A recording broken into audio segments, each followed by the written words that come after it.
Freedom of speech is a natural right. You can open your mouth and you can talk. It's there, God given to you from the day you're born.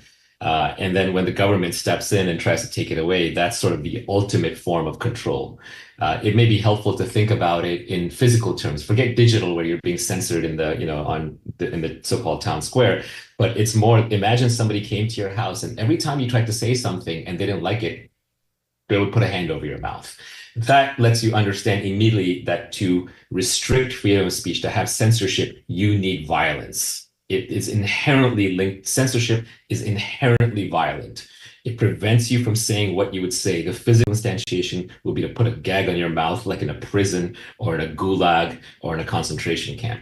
So I do not think that is something we can let slide easily. Misinformation, hate speech, all of this stuff is complete nonsense because who gets to define misinformation? Who gets to define hate speech? The test of a good system is you establish the rules and then you put your worst enemy in charge and then you see how fair it is. So to the people who want to censor misinformation, great. Put Donald Trump in charge of deciding what is misinformation, what's hate speech, and you will very quickly regret the power that you gave out.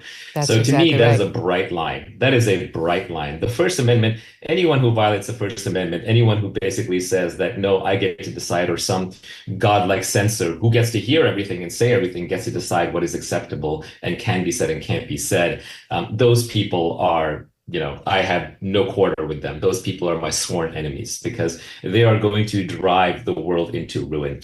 All the progress that comes in science comes from original blasphemies, from things that you were not allowed to say, you were not allowed to talk about, you were not allowed to think about. And if you want to start muzzling people, then I would say because of these inherent violent tendencies, we should be starting by showing you, what muzzling is and muzzling you first. Any rights that, we always are challenged with by from the government or from statists, they have to be defended. Otherwise, it's just an idea. Look at what's happening in Britain, where freedom of speech is essentially on the run. If you don't have the ability to stand up for yourself, then all of these rights will be taken from you. The logic of violence dictates the structure of society. I hate to say it, but at the end of it, it's still nature. We're still animals, and nature is red in tooth and claw. If you do not have the ability to defend your rights and your beliefs, they will be taken from you.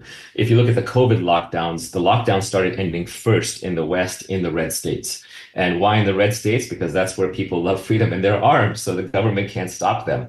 It's 40 million intransigent Americans with guns that keep basically the world free.